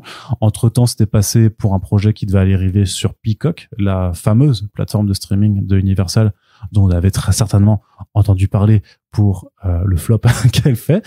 Et donc attendu que Warner et Disney et Netflix coupent les budgets pour leur propre plateforme alors que ce sont des monstres de l'industrie, on n'est pas forcément étonné qu'un projet qui ait mis 10 ans à ne pas voir le jour soit finalement abandonné par Peacock. 10 ans à ne pas voir le jour, j'adore. C'est pas mal, hein. Et tu vois, parfois je fais des belles tournures de phrases. Oui. Et qu'est-ce que je veux dire? Mais par contre, Martin a dit on va essayer de le choper ailleurs, on va essayer de le mettre ailleurs. Ce à quoi quelqu'un lui a répondu, mais t'aurais pas envie d'écrire la suite de Game of Thrones, gros flemmard de merde. À ce quoi il a bloqué ensuite, je ne sais pas pourquoi. Voilà, il y a des gens comme ça qui prennent mal les critiques sur internet, c'est bizarre. Mais blague à part, c'est vrai que c'est un peu pénible quand même. J'ai regardé un peu quand tu regardes Wiki, c'est ça, mais je pense qu'il ne sortira jamais, hein. Je pense qu'il ne sortira. Enfin, ça sert à quoi ça, je veux bien faire un pari kebab là-dessus, c'est que il les sortira pas. Vraiment. Le tome 6 et le tome 7, ils ne verront pas le jour, je pense. C'est quoi, juste pour la beauté, parce qu'en plus, on va jamais résoudre ce pari avant sa mort.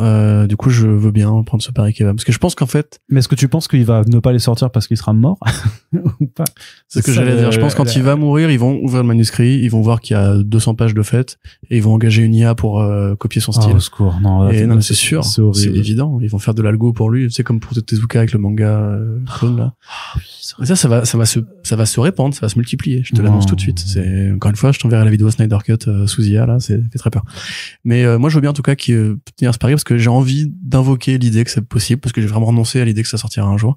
Et en pariant, du coup, je vais créer la réalité, comme dirait Alan Moore. Et Wild Cards alors? Et absolument aucun avis là-dessus. Là, c'est moi qui vais faire mon Arnaud, en l'occurrence. Je ne connais pas très bien l'œuvre de George Martin à part le trône de fer, et très honnêtement, du peu que j'avais essayé de m'approcher de ces univers, il y en a un de science-fiction aussi, c'est Windhaven. Ouais, voilà, ça pour le coup, j'avais lu quelques pages, ça m'était tombé des mains. Donc non, je m'en fous. Tu t'en fiches. Voilà. Très bien. Désolé, enfin Non, mais c'est pareil. À savoir que le trône de fer n'est pas un spin-off de la barre de fer. Voilà, t'as reconnu l'accent que j'essayais de faire, c'est bien. Bien sûr. Mais non, mais voilà, tu vois, c'est précisément, moi je serais le mec qui lui aurait tweeté ça, tu vois. Genre déjà fini ta putain de saga que t'attends depuis 30 balais de pouvoir la terminer. En plus, tu nous as dit qu'elle était différente de la série, donc maintenant on veut savoir. Tu vois, comme ça les gens auront pas une excuse légitime pour. Mais c'est pour ça qu'il s'est mis la pression, mais en même temps, vu que la fin elle était pourrie, je pense que c'est bon. C'est pas pourri, faut pas dire ça. C'était contestable. C'était contestable. Dernier épisode, je dis pas en termes de. Dernier épisode, ouais. Dernier épisode, c'est compliqué. C'est compliqué. Oui, mais pour moi, la décision de qui devient le roi est plus grave en fait que la structure formelle de l'épisode. Tu vois, c'est ça. Moi, je veux vraiment sa putain de réponse. Et effectivement, enfin, en plus, il est déjà quand même riche à en crever. Je sais pas s'il a vraiment besoin de continuer à taper des adaptations par-ci par-là. C'est pour ça qu'il va crever. Tout simplement. Horrible ce que vous faites, monsieur. Mais donc voilà, non, voilà, j'avoue, Wildcards. Après, ça, le jeu a l'air intéressant. Hein, ça, on pourrait peut-être. Le jeu. T'as pas dit que c'était un jeu de cartes? Mais non, je disais que les appellations des as, des jokers et de 2 dans l'univers. C'est même pas un jeu de cartes. Non, c'est pas un jeu de cartes, mais ça. C'est complètement con. Ça renvoie au jeu de cartes. C'est pour ça que ça s'appelle Wild Cards, puisqu'en fait les dénominations des personnes à pouvoir ou des monstres en fait renvoient à un jeu de cartes. Mais faites-en un jeu de cartes dans ce cas-là, ça me paraît plus logique que d'en faire une série télé. Hein. Ah, mais peut-être que je suis pas sûr que ce soit très intéressant. C'est parce que t'as que 3 types. Enfin, après, je sais pas, moi j'ai pas eu les bouquins, mais j'imagine que ça va peut-être que ça se développe un petit peu plus dans l'univers. Mais admettons que t'as un jeu avec juste des as, des 2 et des jokers. C'est un peu nul quand même. Tu peux pas. Un jet de dés. 30%. C'est quand tu fais une bataille comme ça, tu fais bon, bah hop, 2, as, joker, as aussi. Oui, bah c'est bon. Ouais, c'est vrai que effectivement, ça a pas l'air fou. Bah du coup non, encore moins intéressé. Si tu fais un poker avec, c'est vraiment très nul quoi. Tu peux pas. J'ai un as, t'as perdu. Ah oui merde, c'est vrai qu'il a un as, bah j'ai perdu. Genre les 12. Allez Corentin, on a continué avec la partie télé. Ça c'est une plutôt bonne nouvelle je trouve. C'est une autre adaptation de bande dessinée française, Cocorico, qui est en cours de tournage. Donc là c'est même pas une mise en développement, c'est là par contre pareil un projet qui a mis 10 ans à ne pas voir le jour, mais pour finalement le faire quand même, c'est Les Sentinelles. Donc une adaptation de bande dessinée qui est publiée chez Delcourt entre 2009 et 2014, qui est écrite par Xavier Dorisson et illustrée par Enrique Breccia, qui nous parle en fait de la Première Guerre mondiale en France et comment l'armée française a tenté depuis de très nombreuses années en fait de développer des formes de super soldats façon Captain America mais bien avant l'heure. Et sauf qu'ils avaient un problème. C'est qu'ils avaient un manque technologique, c'est-à-dire que leurs soldats un petit peu augmentés, donc notamment par des armures robotiques, finissaient toujours à court d'énergie. Pourquoi? Parce qu'il y avait pas de batterie au lithium à l'époque. Et du coup, pour alimenter ces grosses structures mécaniques, ça devient compliqué. Donc la scène d'ouverture est vraiment frappante dans le sens qu'ils envoient un super soldat qui fait un peu des ravages dans une guerre qui se passe, il me semble, dans un territoire nord-africain. Sauf que il arrive en panne, donc le soldat tombe dans une tranchée. Et en fait, tout ce qu'ils peuvent faire, c'est envoyer un autre soldat lui filer des grenades pour que quand l'ennemi arrive, en fait, il les dégoupille, se suicide en fait et face à un maximum de pertes. Taillefer. Voilà, Taillefer. C'est le projet Taillefer. Et donc, qu'est-ce qui se passe? En fait, il y a Gabriel Ferraud, qui est un inventeur, qui, en s'aidant des travaux de Pierre et Marie Curie, donc là, on se replace vraiment dans le contexte historique, développe une pile au radium qui permettrait de résoudre, en fait, ce problème d'énergie auquel l'armée française fait face. Sauf que quand l'armée, elle décide d'aller le voir, Gabriel, qui a un idéal, bien entendu, en tant qu'inventeur, pacifiste, il refuse de vendre sa création et de donner les plans. Il va même jusqu'à en fait les brûler puisque l'armée lui met un peu la pression. Et par ailleurs, donc il garde juste son prototype et ensuite, vu que c'est la Première Guerre mondiale, il est enrôlé et il part sur le champ de bataille. Là, c'est la Première Guerre mondiale dans tout ce qu'elle a de cruel et de réel en fait, parce qu'il y a vraiment un angle un peu réaliste là-dessus qui est pris par Dorisson et Breccia, c'est de montrer que c'était une énorme boucherie tout simplement. Et donc, première fois qu'il va au front, le brave Gabriel perd tous ses membres après l'explosion d'un obus. Et là, l'armée, elle vient le voir, elle fait on peut te sauver la mise en te mettant justement nos nouveaux bras robotiques qu'on vient de développer. Sauf que si tu veux que ça marche, il nous faut taper le radium. Et c'est comme ça qu'en fait, il devient un peu malgré lui le nouveau Taillefer. On le convainc notamment en lui disant c'est pour éviter justement que d'autres horreurs arrivent comme ce qui t'est arrivé à toi, et donc ensuite il y a d'autres super soldats qui vont être pas tout non plus, les gens ont le droit de découvrir hein. Ouais, mais c'est le pitch du départ. Ouais. Voilà. C'est super bien. Il faut le lire hein, les Sentinelles, parce que je serais intéressé qu'on invite Nono et Coco de Première Impression pour nous en parler d'ailleurs à l'occasion. Encore une fois, c'est une post générique, voilà. Parce que voilà, moi, c'est vraiment une BD qui a cette espèce de style justement ultra français et à la fois aussi un peu ultra britannique, parce qu'il y a quand même un style dans les designs qui me fait penser moi à du Kevin O'Neill par exemple. Oui, dans la guerre de Le truc qui est édité chez Delirium aussi, tu sais, la guerre de Charlie. Ouais, la guerre de Charlie. Ouais. Charlie's War, ouais. Enfin, je sais pas comment c'est traduit en français, mais c'est Charlie's War avec EY si ça vous intéresse, je crois bien. Et des couleurs qui font pareil très Bilal en plus, hein, mais Bilal bonne époque avec Christin.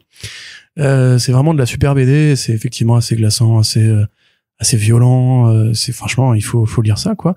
Limite, je trouve ça, du coup, un peu dommage que ce soit pas fait en série animée, parce que moi, c'est vraiment le style graphique qui m'avait attiré là-dessus au départ. Si vous aimez l'esthétique, justement, on va dire steampunk, c'est un peu par là qu'il faut aller aussi. Si vous aimez pareil la Ligue, Paria, c'est ça aussi, l'espèce de Ligue française. Voilà, c'est vraiment ce genre de projet qui font grave plaisir. La Brigade Chimérique aussi, c'est quand même assez proche, la Brigade Chimérique dans l'imaginaire. Donc ouais, franchement, un beau projet. Je sais pas comment la prod française va articuler ça. Il y a des noms qui sont intéressants parce que à l'écriture, t'as Thierry Poirot t'as Guillaume Le Mans qui a fait un film de genre, qui a notamment fait La Nuit a dévoré le monde, qui était un film de genre qui était super intéressant, je trouve, qui se passait sur Paris, en mode fin du monde. Et sur la réal, après, ils ont pris des gens qui sont habitués des séries de genre françaises aussi, puisque t'as donc Thierry Poirot qui a fait Infinity, qui est une autre série de SF, une création originale de Canal, et Édouard Salier qui a fait la série Mortel, qui est sur Netflix, je crois, qui était pas non plus incroyable, mais qui, voilà, fait partie quand même des créations de genre françaises récentes, qui reste malgré tout un domaine dans lequel, en fait, il y a pas tellement de choses qui se font non plus, en général. Donc, en plus, c'est marrant parce que cette période-là, elle est vachement courue en France. Tu sais, t'as les Brigades du Tigre, par exemple, ou la série Paris Police 1900, tu vois. Même ça, c'est avant quand même. C'est un peu avant, mais c'est le début du siècle, on va dire. C'est un peu cet imaginaire entre le Paris vraiment des tout débuts et la Belle Époque, où tu vas avoir un petit peu justement ce côté reconstitution qui a été même pas mal fait au cinéma. Je veux dire, Vidocq, c'est encore un tout petit peu avant. Mais tu vois, c'est un truc qui a obsédé et on est assez fiers de cette période-là. Pareil, la Première Guerre mondiale, c'est un truc qui a quand même donné lieu à beaucoup de films français et pas que.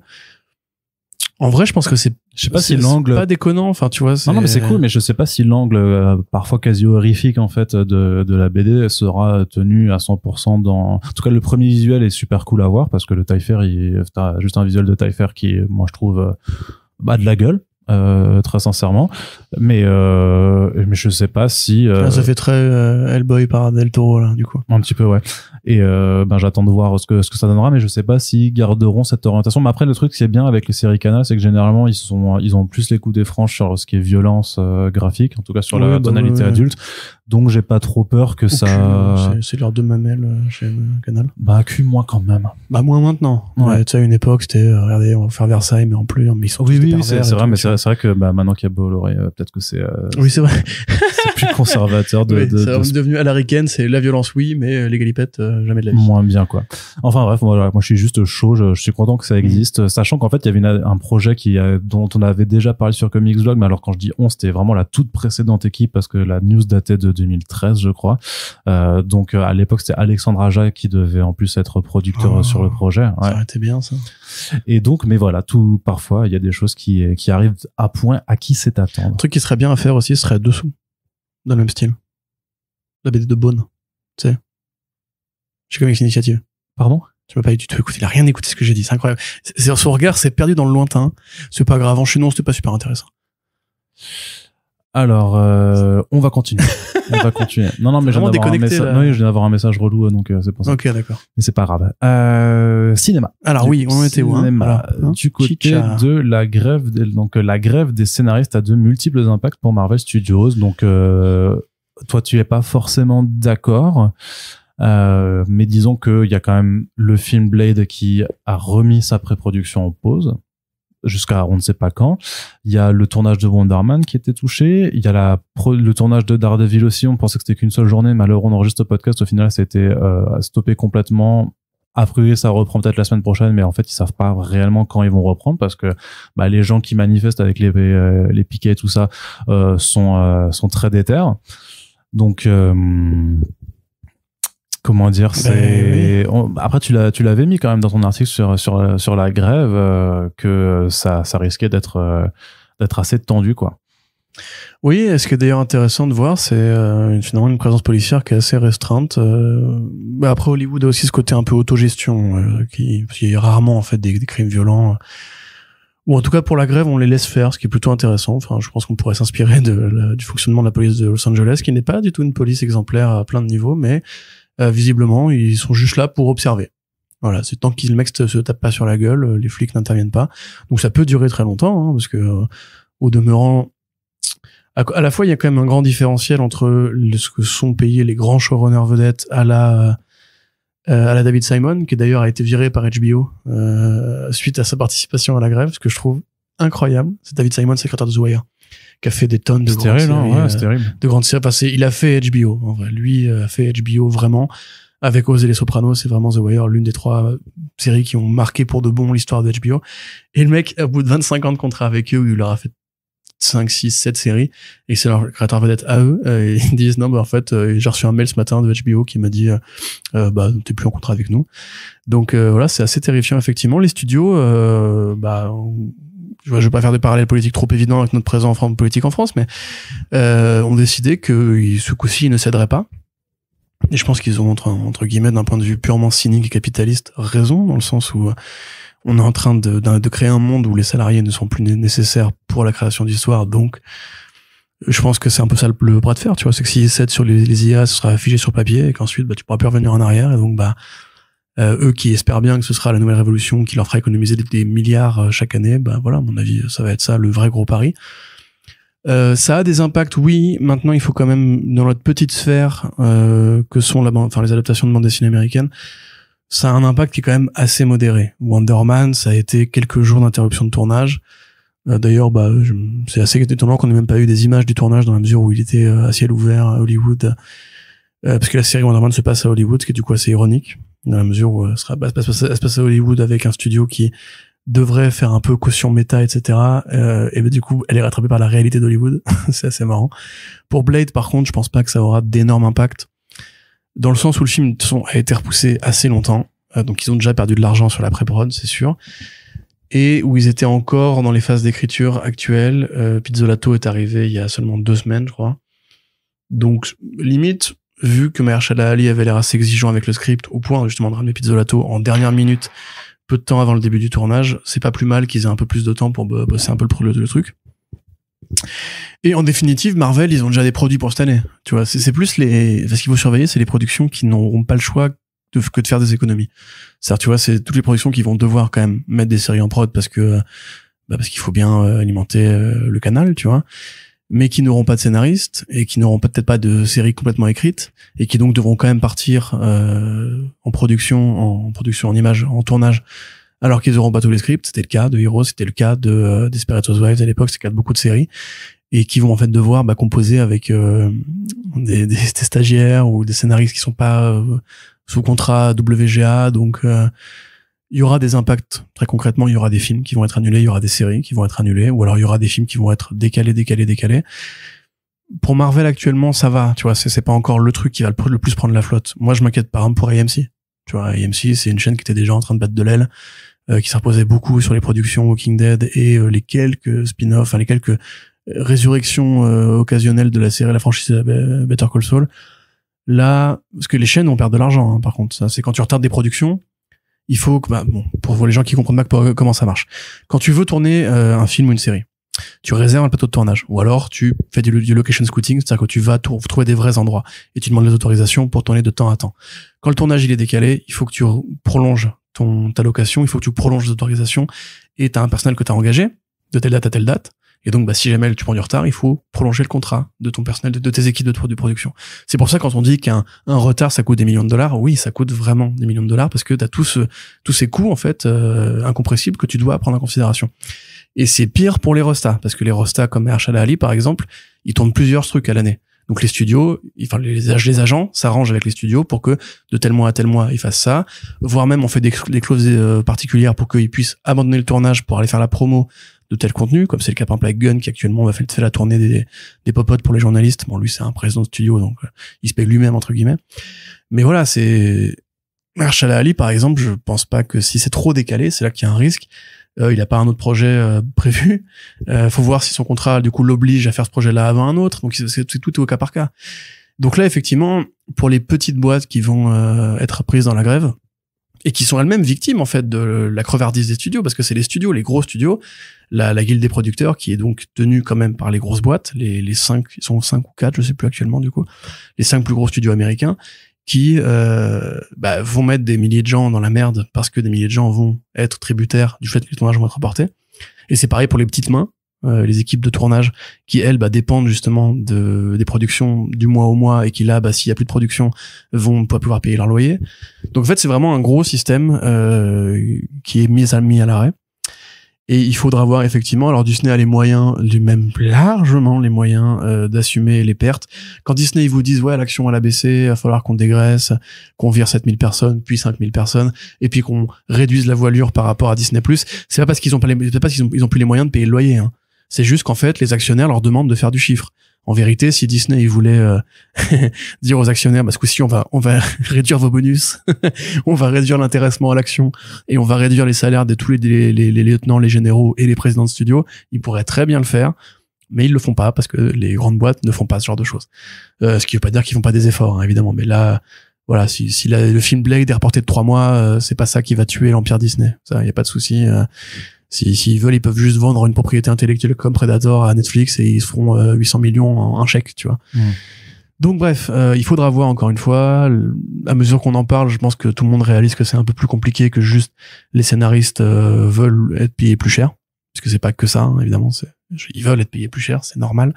Mais qu'il y a des vraies injustices qui se sont creusées et qui se sont aggravées pendant la période Covid, qui se sont aggravées à l'aune du streaming, qui se sont aggravées à l'aune ou des corporations comme Amazon, ou comme AT&T, heureusement on s'est revenu chez Discovery, qui est un géant de la télé qui est plus raisonnable, on va dire. D'ailleurs on le voit, hein, la gestion de Zaslav et de son CFO elle est quand même plus humaine que ce qu'avait fait AT&T, qui était dans l'accélérationnisme constant. Et bon, le marché du streaming actuellement on paye le prix, hein, c'est toutes les pros qui ont disparu, etc. C'est parce qu'il y avait des grosses dettes à rembourser, et à mesure justement que ces conglomérats là rachètent ou développent des plateformes culturelles et rachètent des studios, il faut à chaque fois penser avec une pyramide qui est beaucoup plus grosse et qui a des actionnaires de plus en plus avares, cupides.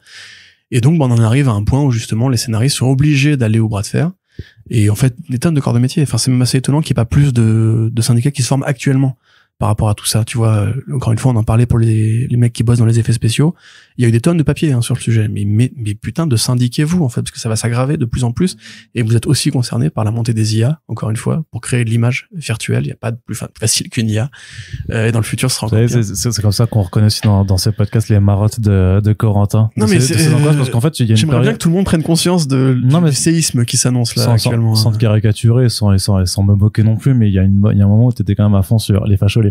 Maintenant, c'est les IA. Ah non, mais les fachos, ça permet c'est juste de voir, qu'ils sont moins, ils sont pas dans l'actualité pour les comics actuellement, mais le Comics Gate, pitié, ils sont en train de crever. Non, mais quand c'était ta marotte, c'était. Mais c'est encore le cas, hein, je te rassure. Okay, d'accord. Suis-moi sur Twitter.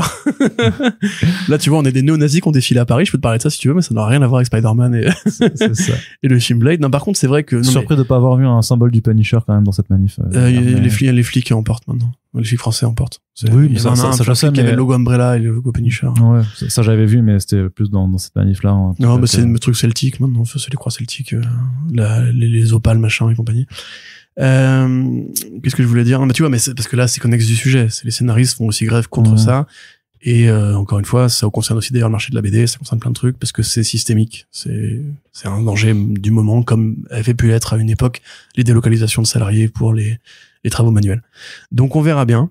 Encore une fois, c'est pour l'instant épiphénoménal dans le cas de Marvel. C'est un non-événement dans le cas de DC, puisque pour l'instant DC a une longueur d'avance sur les productions du futur. Et de toute façon, James Gunn maintenant il est occupé à faire de la promo pour Guardians 3, donc il est pas forcément sur tous les fronts. Et voilà, fin du monologue. Arnaud, si t'as un avis à donner, tu peux l'exprimer. Vu ce que tu viens de sortir et vu ma perturbation actuelle, non, t'inquiète, parce que là, du coup, je suis juste en train de penser à d'autres trucs. Mais mais après, je te dis, moi, c'est un sujet qui m'intéresse, c'est d'en voir les développements, parce que je suis quasiment persuadé que ça va être parce que déjà le fait qu'il y ait de nouveau cette grève, en fait, c'est quelque chose en soi qui est historique, puisque ça faisait 15 ans qu'il n'y avait pas eu de mouvement de la sorte. Et effectivement, comme tu viens très bien de le rappeler, oui, même, en fait, c'est vrai que même un jour de pause de tournage, c'est pas anodin, en fait, pour ces productions-là, puisque ça veut dire qu'il faut renouveler les contrats de chacun pour un jour supplémentaire, et que ça a un coût, et que ça va forcément avoir des impacts à terme plus ou moins importants sur une partie des productions du tout Hollywood. Et c'est évident vu la façon dont les studios sont impliqués avec les adaptations de comics, pas que de super-héros, mais les adaptations de comics en général. Va y avoir des pots cassés dans ce truc-là. Après, moi, à chaque fois, c'est comme ça que je conclue mes articles. C'est plus ça met les projets dans la merde, on va dire.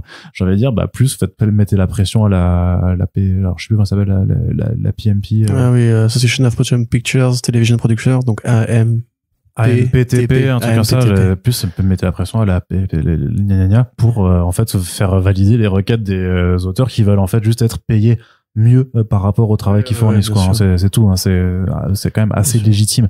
Et quand tu vois que t'as quand même des gros réalisateurs, des Christopher Nolan et des gens qui viennent soutenir directement en se rendant sur les lieux de picketing, ça devrait dire quelque chose au studio quand même, quoi. Enfin, je t'avoue, hein, j'ai pas toutes les cartes en main et tous les tableurs Excel de ces boîtes. Pour voir pourquoi ils veulent pas le faire, mais ça me paraît quand même assez absurde. En plus, si tu les as, et c'est une news qu'on n'a pas mis dans le programme, mais les géants du divertissement aujourd'hui, c'est aussi des géants de la VOD, et comme on le sait, il y a une énorme crise par rapport à la VOD parce qu'ils ont trop investi et que là, toutes les plateformes Netflix, Disney+, à part Amazon, perdent du pognon. Oui. Et que du coup, c'est pas le moment en fait d'augmenter les salaires. C'est aussi con que ça. Hein. Ah oui, c'est vrai qu'il y a ça aussi. Tu vois, c'est juste là ils sont tous dans la. T'as un contexte de crise généralisée. Ouais, voilà. C'est encore une fois l'action de Disney elle a baissé, donc c'est pas le moment d'envoyer un signal aux actionnaires en mode genre maintenant on va augmenter les salaires. Ce que veulent entendre les actionnaires, c'est on va virer des gens, tu vois.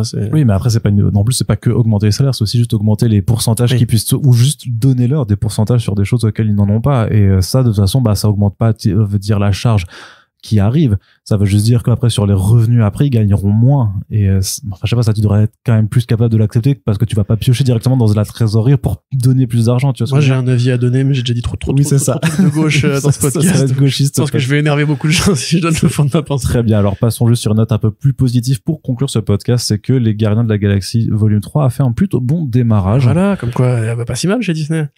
Ouais, c'est 240 millions, c'est ça? Ouais, quelque chose dans ce genre. Ouais, donc c'est plutôt effectivement pas mal. On voulait finir sur une note positive justement avec cette actualité. Pour rappeler en fait que déjà, bon après ça veut pas forcément dire grand chose puisque il y a beaucoup de démarrages assez frénétiques et après sur le temps long. En fait, sachant que c'est pas le démarrage le plus important non plus, mais il est sensiblement plus élevé quand même que celui de Ant-Man 3, ce qui est déjà quelque chose. Et puis c'est quasiment un tiers de ce qu'avait fait le premier en un week-end, tu vois. Le premier qui avait fait 775 millions dans mon souvenir. Donc voilà, c'est plutôt une bonne nouvelle. Le film a un super bon bouche à oreille. En tout cas, moi, sur ça, ouais. Dans mon microcosme, y compris des cinéphiles élitistes que je suis avec amour sur les réseaux sociaux, la plupart des gens ont l'air d'accord pour dire que oui, en fait, c'était donc bien possible de faire un film divertissant avec quand même un propos et une lecture d'auteur. Et le fait qu'il démarre bien, c'est un truc que Gunn avait dit en interview, ça nous rappelle qu'en fait, on confond super-héros fatigue et film de merde fatigue. Et qu'en fait, le problème de Ant-Man and the Wasp: Quantumania, c'est pas que c'est un film de super-héros, c'est que c'était pas un bon film, en fait. Et peut-être que les gens n'ont pas été le voir. Pour Shazam aussi, pour Black Adam aussi. Exactement. Voilà. Et justement, c'est marrant parce qu'on avait eu cette espèce de certitude que ça y est, on est fatigué. Même moi, j'avais commencé un peu à y croire. Et en fait, effectivement, peut-être que, alors il faudra voir les résultats sur le temps long, encore une fois. Peut-être qu'effectivement, juste en fait, les gens, ils aiment bien voir des bons films et qu'ils sont prêts à payer pour aller voir des bons films. Donc moi personnellement, ça me rassure. Pas pour Marvel. T'auras toujours Venom comme contre-exemple parfait, mais bon. Oui, mais je pense que c'est une appréciation différente de la qualité. C'est que ce qui toi et moi nous énerve amuse les gens. En fait, ça pour moi, c'est un peu le Fast and Furious dans le sens des fouloirs. Non, mais pas dans le sens qualitatif. Je veux pas un comparatif entre les deux. Mais tu vois, enfin, une personne que tu connais bien, par exemple, qui prend très au sérieux la franchise Fast and Furious, quand je lui en parle, elle me répond ouais, mais enfin c'est trop bien parce que justement c'est la famille, c'est les bagnoles, ils sont tous over the top et tout. Peut-être qu'il y a des gens qui regardent Venom et qui font ouais, c'est trop con, j'adore, tu vois, c'est volontairement c'est Flubber, j'adore, tu vois, c'est Flubber. Même Rutil, hein, qui est grand fan du film Venom, qui nous explique qu'en fait ça a un côté Monster Love, un peu comme dans les sectes de niche de hentai un peu bizarre, enfin de boys love un peu bizarre plutôt, et que le film est très conscient de son énergie un peu gay, que c'est un film qui est non mais je te dis pas, alors c'est pas mes arguments, c'est pas mes arguments, sous-entend non mais ça par contre désolé, ça tient jamais avec le coming out le plus honteux de l'histoire du cinéma, excuse-moi. Je te dis pas que c'est ma pensée, c'est de l'appropriation, mais en tout cas pour moi Venom 2 en tout cas est plus honnête dans sa connerie que Ant-Man 3 par exemple. C'est un film qui te dit ce que je fais est débile, mais je le sais. Alors notre prof se dit, ce que je fais est débile, regarde, c'est marrant. Et tu dis non, c'est pas marrant, c'est juste débile. Ouais, c'est sérieusement marrant, ouais. Du coup, voilà. Tout ça pour dire que, allez voir Les Gardiens, on l'avait déjà dit dans le podcast, c'est l'occasion d'en remettre une petite couche. Et, voilà, dites-nous si vous avez la super-héros fatigue ou si ça va. Très bien. Merci beaucoup, Corentin. C'est la fin de ce podcast déjà. Donc, on vous rappelle qu'il y a une scène post-générique absolument honteuse après le générique. Une tentative d'improvisation. Corentin qui a vraiment voulu que je la mette dedans. Et comme je ne peux que l'écouter et lui obéir, eh bien, c'est fait. Mais on espère que ça vous a plu. N'hésitez pas à partager le podcast pour le soutenir. Et on vous dit à très bientôt pour notre prochain rendez-vous à l'audio. Salut! Salut!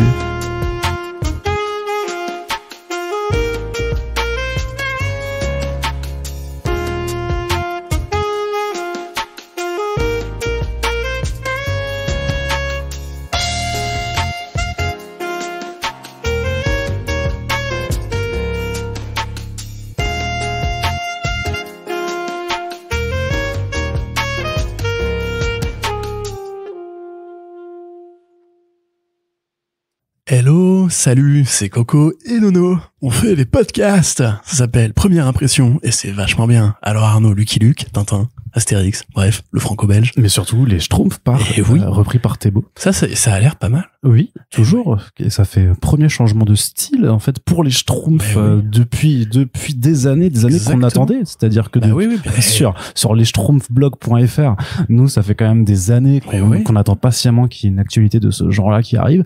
Et c'est maintenant. L'évolution graphique des gros nez, tu vois. Enfin, on passe une génération. C'est ça. C'est-à-dire que mon père, il est un peu déçu. Hein, il a dit, c'est plus comme avant. C'est plus comme avant. Mais bon, il faut savoir vivre aussi. D'ailleurs, avec dans la dernière émission Super Ami, ou Ami Super, Mathieu Bonhomme nous révélait en exclusivité le titre du prochain Lucky Luke. Bon, je pense que Super Ami n'interviewera pas des gens du Mathieu Bonhomme. Ici, on est plutôt l'école Ranky Bilal, Jean Van Raam. Exactement.